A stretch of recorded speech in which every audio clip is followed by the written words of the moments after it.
I never thought I'd be in this situation.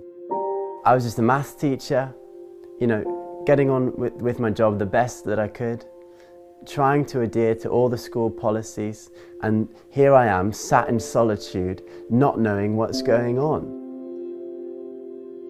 The simple fact is I'm in this situation because I did something which I didn't know I wasn't allowed to do. I wasn't informed. I didn't have any information. And here I am in solitude.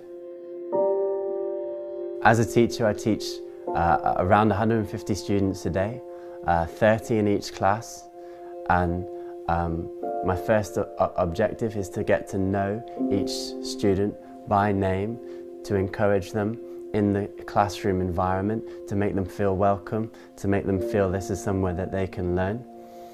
For me, this student was a girl. Turns out this student wants to be called a boy. This is, shouldn't be expected upon teachers to know all of the ins and outs of students, especially if they're a brand new student that I haven't been told any information about, not even any test scores, not even anything from the previous school, nothing.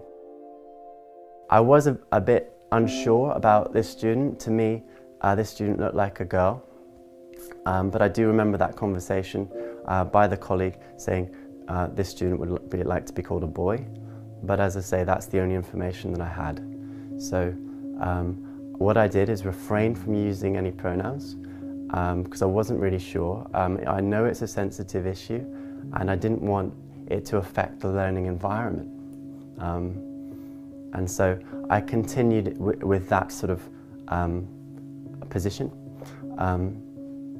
This student started a particular lesson well recently, and of course I was thrilled. And to be a good teacher, you must encourage your students. And so I said, absolutely fantastic job, girls. You've done a really good start there.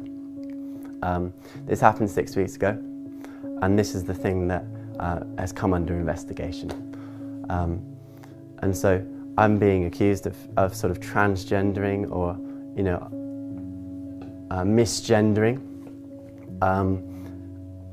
And that's the sort of allegation against me, and it's why I've not been teaching my classes for 6 days now, and it's due to be even longer than that. I've been sat in detention now for 6 days, and it's like solitude. It's like I've been publicly shamed, and I'm seeing my students that I see every day, and I'm thinking, well, what am I supposed to do? I've been asked to sit here. I listen to the instructions of the head. What am I supposed to do? I'm just sat in the office. As teachers, it's a lot that's expected from us. We've got to think about the results of each student. We've got to think about accommodating each student in the classroom. And on top of this, we've got to deal with students that want to identify as a different gender. We haven't had enough information as the staff body in my school or across the schools on this particular issue. We teachers need as much help as the students on this issue. It's something that needs to be talked about with love, care, respect, and in a professional environment so that the students thrive, so that the teachers do what they do well. Unfortunately, this has not been the case for me.